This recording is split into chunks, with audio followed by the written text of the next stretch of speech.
नमस्कार, ABP news पर हाजिर हूं मैं रुबाना इसार खान। आगे का एजेंडा देख रहे हैं तो आगे का एजेंडा में इस वक्त की बड़ी खबर के साथ हम शुरुआत करने जा रहे हैं। ट्रंप ने टैरिफ वॉर, जिसका अभी तक तो वो ऐलान कर रहे थे, वो फैसला अब सुना दिया है, अमल में ला दिया है। अमेरिकी राष्ट्रपति डोनाल्ड ट्रंप ने तगड़े टैरिफ का ऐलान कर दिया है। भारत समेत पूरी दुनिया को बड़ा झटका डोनाल्ड ट्रंप ने दिया है। भारत को लेकर ट्रंप ने 26% टैरिफ का फैसला लिया है।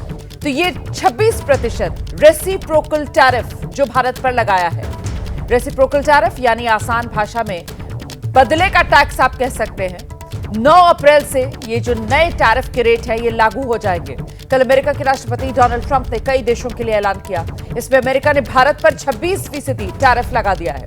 अमेरिका के टैरिफ बढ़ाने का असर आज शेयर बाजार पर पड़ रहा है। शेयर बाजार गिरावट के साथ खुला है। सेंसेक्स 500 अंक नीचे है।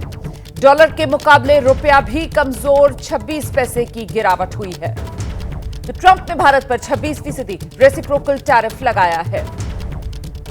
अमेरिका की इकोनॉमी को ट्रंप मजबूत करने के वादे और दावे के साथ अमेरिका में राष्ट्रपति चुनाव में जीत दर्ज करके राष्ट्रपति पद पर पहुंचे हैं। और ऐसे में अब डोनाल्ड ट्रंप की तरफ से ये रेसिप्रोकल टैक्स जो दुनिया के कई देशों पर लगाया जा रहा है, इसका असर भारत पर भी, जहां 26% रेसिप्रोकल टैक्स का ट्रंप ने फैसला लिया है। और इसका असर भारतीय बाजार पर, शेयर बाजार में गिरावट है। शेयर बाजार आज गिरावट के साथ ही खुला है। सेंसेक्स 500 अंक नीचे आ चुका है।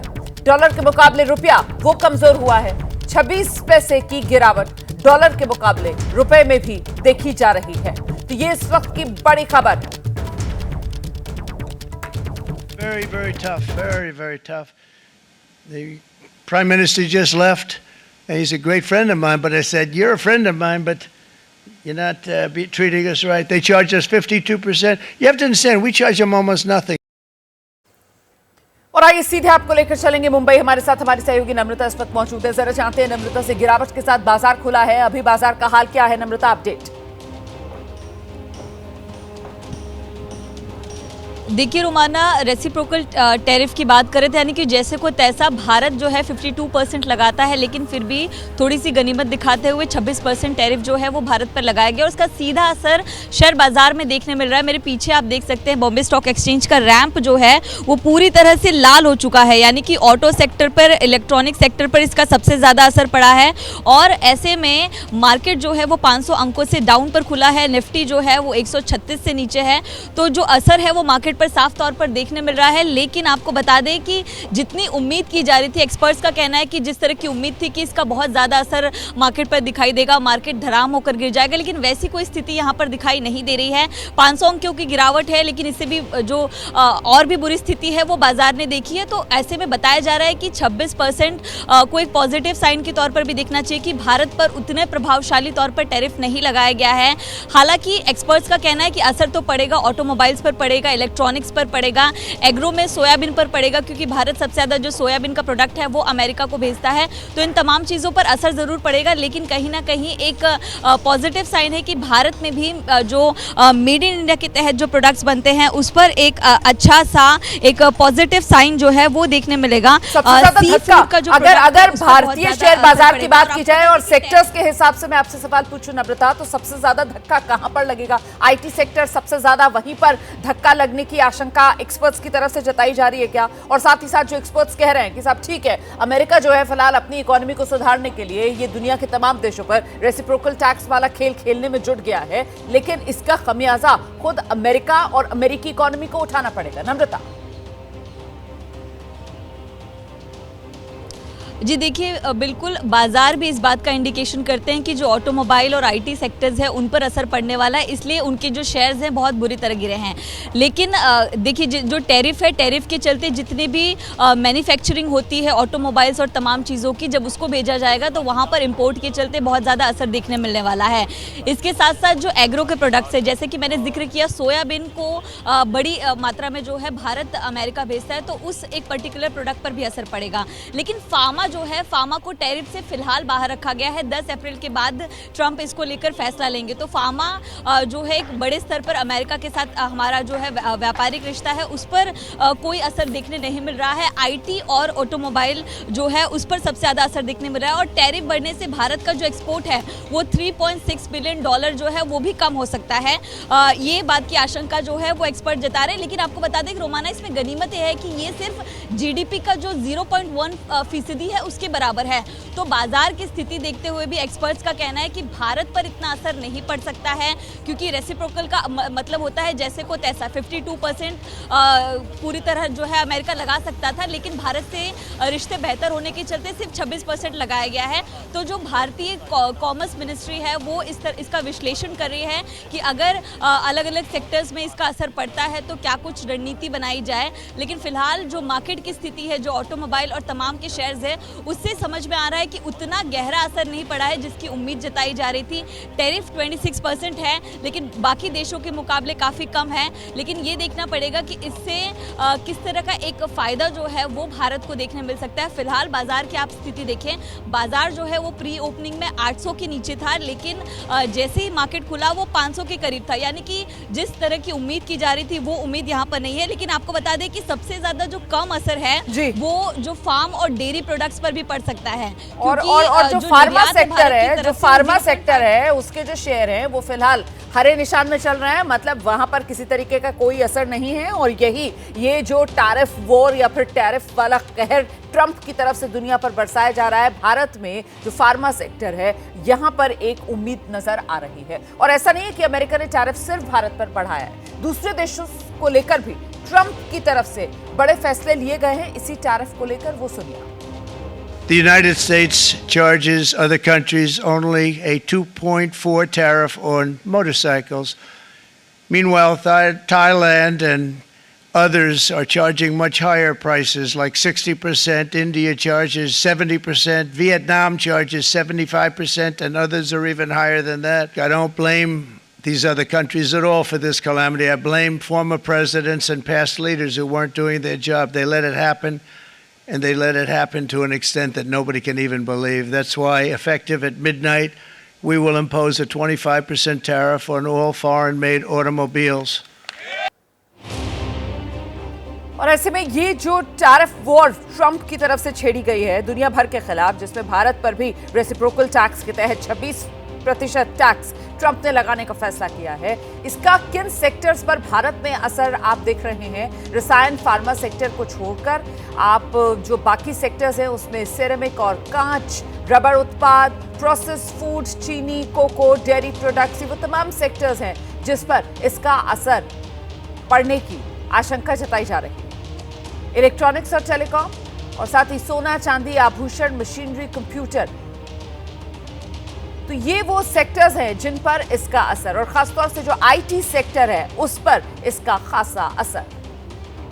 हमारी सहयोगी नम्रता लगातार हमारे साथ बनी हुई है। नम्रता के पास दर्शकों को लेकर चलेंगे और जरा नम्रता से ही समझते हैं। नम्रता, लेकिन जिस तरीके की टैरिफ वॉर ट्रंप की तरफ से छेड़ी गई और इसका जितना नकारात्मक प्रभाव हो सकता था, अभी शुरुआती जो आंकड़े बाजार से सामने निकल कर आ रहे हैं, यही माना जाए कि बाजार ने खुद को संभाल लिया है। ये जो ग्राफ है बाजार का वो ढलान पर फिलहाल नजर ना आकर कुछ हिचकोले खाता हुआ नजर आ रहा है और यहीं से उम्मीद बन रही है कि दोबारा से मामला संभल सकता है बाजार में। देखिए रोमाना, जो टैरिफ लागू किया गया है वो 3 अप्रैल की रात 9:30 बजे के बाद से लागू किया जाएगा। तो कहीं ना कहीं बाजार जो है शुरुआत में स्थिति को समझने की कोशिश कर रहा है कि किन सेक्टर्स को छोड़ा गया है, कहां पर ज़्यादा प्रभाव दिखाई देगा, क्योंकि बाकी कंट्री से कंपेयर करना भी बहुत ज़रूरी हो जाता है। क्योंकि वैश्विक मार्केट की हम बात कर रहे हैं तो बाजार फिलहाल जिस स्तर पर खुला है उससे वो समझने की कोशिश कर रहा है, एक स्टैंड लेने की कोशिश कर रहा है कि क्या कुछ स्थिति हो सकती है। और जब भी कोई टैरिफ लागू किया जाता है तो सबसे ज़्यादा फोकस इस बात पर रहता है कि जीडीपी पर कितना असर पड़ेगा। तो भारत की जीडीपी पर 1.1% असर पड़ने की बात जो है एक्सपर्ट की तरफ से की जा रही है। तो उतने बड़े स्तर पर इसका असर नहीं शायद पड़ेगा, इसलिए एक्सपर्ट्स जो हैं, जो बाजार है वो उतनी बुरी स्थिति में नहीं दिखाई दे रहा है। जो अंक की शुरुआत हुई है वो 500% कम है और वो भी रिकवर होते हुए दिखाई दे रहा है। शुरुआत में जब हमने बाजार की स्थिति देखी तो ऑटोमोबाइल और आईटी सेक्टर पूरी तरह से गिर चुके थे, लेकिन अब जैसे जैसे मार्केट आगे बढ़ रहा रहा है, स्थिति साफ हो रही है, वो एक हरे रंग में दिखाई दे रहा है। यानी कि मार्केट जो है, भारत का खासतौर पर जो मार्केट है वो इस चीज़ को समझने की कोशिश कर रहा है। जापान की मार्केट की बात करें, क्योंकि एशिया में सबसे ज़्यादा असर पड़ा है इस टैरिफ का, तो जापान का मार्केट शुरुआत में 4% गिर गया, तो कहीं ना कहीं एशिया पर असर है। लेकिन भारत की अगर स्थिति की बात करें तो भारत पूरी तरह से अपने जो एक स्टैंड पर कायम है और उतना मार्केट पर असर नहीं पड़ा है। आगे की स्थिति देखने की कोशिश की जा रही है। जीडीपी पर 1.1% की बात की जा रही है। ऑटोमोबाइल सेक्टर और सी फूड, इन तमाम चीज़ों पर असर पड़ेगा। और एक गनीमत इसमें यह है कि जो फार्मा सेक्टर है उसको 10 अप्रैल तक का वक्त दिया गया है, यानी कि अभी इस पर टैरिफ लागू नहीं किया गया है।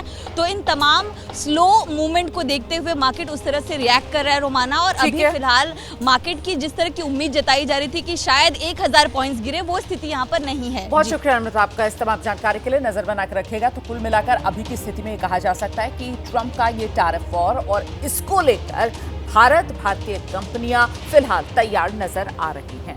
मैं आगे बढ़ रही हूं। आगे का एजेंडा में अब जरा बात वक्फ संशोधन बिल की कर लेते हैं। वो बिल जिसकी पूरे देश में जबरदस्त चर्चा है। वक्फ संशोधन बिल लोकसभा में पास हो गया है और अब बड़ी खबर मैं आपको बता दूं, राज्यसभा में पेश होगा वक्फ संशोधन बिल। दोपहर 1 बजे बिल पर चर्चा होनी है। लोकसभा से पास हुआ है वक्फ संशोधन बिल। वोटिंग जब इस बिल को लेकर हुई है तो 288 वोट बिल के पक्ष में पड़े और 232 वोट बिल के खिलाफ पड़े। लोकसभा में अपनी पहली परीक्षा पास होने के बाद आज बिल को राज्यसभा में पेश किया जाएगा और वहां बिल पर चर्चा होगी।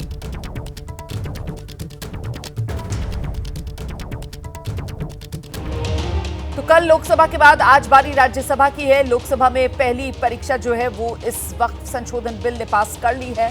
राज्यसभा में दोपहर 1 बजे बिल पेश किया जाएगा और राज्यसभा में भी जिस तरीके से कल लोकसभा में 8 घंटे समय रखा गया था चर्चा का, राज्यसभा में भी आज 8 घंटे चर्चा का समय रखा गया है। लेकिन जिस तरीके से कल कहा गया था लोकसभा के लिए भी कि अगर जरूरत पड़ी तो सहमति बनाकर सदन की चर्चा का समय बढ़ाया जा सकता है। और आप जानते हैं कि कल लोकसभा में 12 घंटे तक इस बिल को लेकर चर्चा हुई है। अब आज राज्यसभा में दोपहर 1 बजे बिल पेश किया जाएगा और फिर इस बिल पर चर्चा होगी। जहां एक तरफ विपक्ष है जो बार बार इस बिल को असंवैधानिक बता रहा है, जो बार बार इस बिल को लेकर ये संदेश देने की कोशिश कर रहा है कि ये मुस्लिम समुदाय के खिलाफ सरकार की एक चाल है, वहीं दूसरी तरफ सरकार की तरफ से ये साफ किया जा रहा है कि सरकार जो है वो भली नीयत के साथ जो वक्फ है उसमें संशोधन के मकसद से ये संशोधन लेकर आई है। मत विभाजन का परिणाम इस प्रकार है। पक्ष में 288, विपक्ष में 232। प्रस्ताव स्वीकृत हुआ और विधेयक यथा संशोधित पारित हुआ। तो लोकसभा से वक्फ बिल पास हो गया। पूरे 12 घंटे तक मैराथन चर्चा चली, उसके बाद 2 घंटे तक वोटिंग हुई है और इस दौरान सरकार और विपक्ष के बीच कई बार नोकझोंक बहुत तीखी हो गई, तंज कसे गए दोनों ही तरफ से। लेकिन सब लोग तब चौंक गए जब असदुद्दीन ओवैसी ने जो बिल की कॉपी थी सांकेतिक तौर पर उसको फाड़ दिया। वक्फ बिल पर सवाल उठाते हुए असदुद्दीन ओवैसी सरकार को घेर रहे थे। अपना भाषण खत्म करने से पहले उन्होंने बिल की कॉपी फाड़ दी और जिस पर बीजेपी ने जोरदार ऐतराज जताया है। ये देखिए किस तरीके से ये जो स्टेपल हुए हुए पन्ने थे उसी को अलग करके सांकेतिक तौर पर असदुद्दीन ओवैसी ने अपना विरोध दर्ज करवाया। बीजेपी की तरफ से इस पर जोरदार ऐतराज जताया गया है।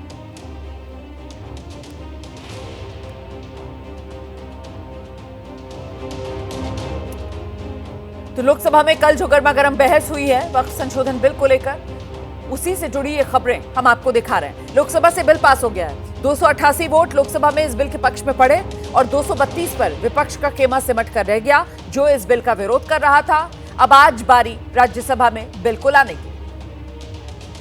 ये बिल का मकसद सिर्फ मुसलमानों को जलील और रुस्वा करना है, मुसलमानों को दूसरे दर्जे का शहरी बनाने का इनका मकसद है। सर, अगर आप हिस्ट्री को पढ़ेंगे तो महात्मा गांधी उस वक्त के व्हाइट अफ्रीका में सफेद फार्म अफ्रीका के कानून को महात्मा गांधी ने कहा था कि ये मेरा कॉन्शियंस इसको मानता नहीं, मैं इस कानून को कबूल नहीं करता हूं। तो महात्मा गांधी ने क्या किया, उन्होंने उस कानून को फाड़ दिया। तो मैं गांधी की तरह इस कानून को फाड़ता हूं। ये अनकॉन्स्टिट्यूशनल है सर, इस देश में झगड़े पैदा करने का काम बीजेपी करना चाहती है मस्जिद और मंदिर के नाम पर। इसीलिए मैं इसका कंडेम करता हूं। गृह मंत्री जी ने अगर ये कह दिया कि अब इसमें चाहे वाकिफ हो, उसमें न कोई सरकार का दखल होगा, न वाकिफ के इंटेंशन पे, न वक्त में कोई दखल होगा, तो जब वक्त में कोई दखल नहीं है, न वाकिफ में कोई दखल है, और इसके बावजूद भी अभी भी आपने देखा ओवैसी साहब को कि अभी उन्होंने इस बिल को फाड़ने का काम किया है। तो ये जो बात कह रहे कि ये बिल असंवैधानिक है, असंवैधानिक काम तो उन्होंने किया है जो बिल फाड़ने का काम किया है। आज मैं पूछना चाहता हूं, आज किस लिए बिल फाड़ दिया? तो वक्फ संशोधन बिल को लेकर पक्ष विपक्ष के बीच जो जोरदार गर्मागर्म बहस हो रही थी कल लोकसभा में, उसी की एक झलक मैंने आपको दिखाई है। और इससे पहले असदुद्दीन ओवैसी जिस तरीके से कल वो बिल की प्रति को सांकेतिक तौर पर फाड़ते हुए नजर आए। 9 दिसंबर 2019 की तारीख थी, जी 9 दिसंबर 2019। असदुद्दीन ओवैसी ने तब नागरिकता संशोधन बिल का भी इसी तरीके से जमकर विरोध किया था और लोकसभा में बिल की कॉपी को चर्चा के दौरान तब भी उन्होंने ऐसे ही फाड़ा था। नागरिकता बिल पर बोलते हुए असदुद्दीन ओवैसी ने उस समय बिल को संविधान की मूल आत्मा के विरुद्ध बताया था और कहा था कि यह कानून हिटलर के कानून से बदतर है। और इसके बाद महात्मा गांधी का जिक्र करते हुए भाषण के दौरान ही बिल की कॉपी फाड़ दी थी। तो ये वो दो तस्वीरें आपके सामने, एक कल की तस्वीर और वहीं 9 दिसंबर 2019 नागरिकता संशोधन कानून को भी इसी तरीके से बिल की प्रति को असदुद्दीन ओवैसी की तरफ से लोकसभा में फाड़ा गया। वक्फ संशोधन बिल कल लोकसभा से पास हो गया है। बारी आज राज्यसभा में इसे पेश करने की है। राज्यसभा में बिल पर चर्चा होगी। वक्फ बिल को लेकर दिल्ली की जनता क्या कह रही है, ये जरा अब आपको सुनाते हैं। लोकसभा में वक्फ का संशोधित बिल पास हुआ। क्या कुछ मानना है, क्या सोचना है आम लोगों का इस बिल को लेकर, कितना उनकी जिंदगी पर इस बिल का प्रभाव पड़ेगा, ऐसे में आम लोग क्या सोचते हैं इस अमेंडेड बिल के बारे में, ये बात करने के लिए इस वक्त एबीपी न्यूज़ की टीम जामा मस्जिद इलाके में पहुंच गई है और मेरे साथ यहाँ के कई सारे निवासी हैं। एक एक करके बात करते हैं। क्या नाम हुआ सर आपका? मोहम्मद यूसुफ हाजी। यूसुफ जी, क्या कहेंगे, जो वक्फ का संशोधित बिल है अब लोकसभा में पास होकर राज्यसभा के लिए पहुंच गया है? मसला वो नहीं है कि संशोधन ये वक्फ बोर्ड की बिल जो है इससे बदलाव ये होगा, दंगा है, फसादा है। यहाँ पे मुस्लिमों का होटल लगा है, मेरा हिंदू भाई तो यहाँ पे खाना खाएगा ही नहीं। ये दंगा क्या है, ये फसादा क्यों है? हम चाहते हैं हाँ बनाइए बिल, पास कराइए, कोई बात नहीं, लेकिन उसमें उसी धर्म के लोग रखो जिस धर्म के लोग होने चाहिए। अब फायदा होगा लग रहा है? कहाँ, नहीं, कोई उम्मीद नहीं है, कोई फायदा नहीं होगा। इस सरकार ने आज तक जितने भी कानून बनाए हैं वो सिर्फ हड़पने के लिए, माल हड़पने के लिए कानून बनाए हैं। और अब कोई जायदाद ऐसी दिखाई नज़र नहीं आ रही है, इसलिए ये भी जो है एक जायदाद थी, ये भी हड़पने का एक मामला है। हिंदुस्तान हमारा मुल्क एक सोने की चिड़िया थी, ये शायद ही मिट्टी की भी चिड़िया बाकी रहे। ये अमानत है और अमानत जिसकी है उसमें जो भी खयानत करेगा वो जालिम है और जालिम की खुदा मदद नहीं करता। जालिमों पर जब खुदा का कहर बरसता है तो खुदा कहीं का नहीं छोड़ता। इसलिए जो जिसकी अमानत है उसी की रहे, उसमें दूसरा कोई जो है फसाद करने की कोशिश ना करे।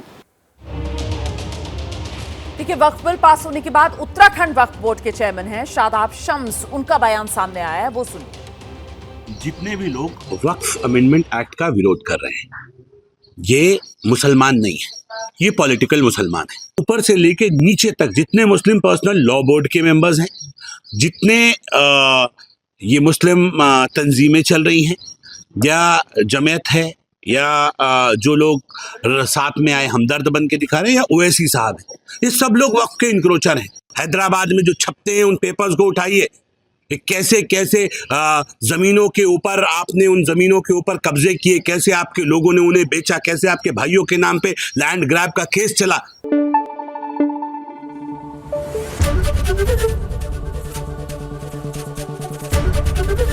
एबीपी न्यूज आपको रखे आगे।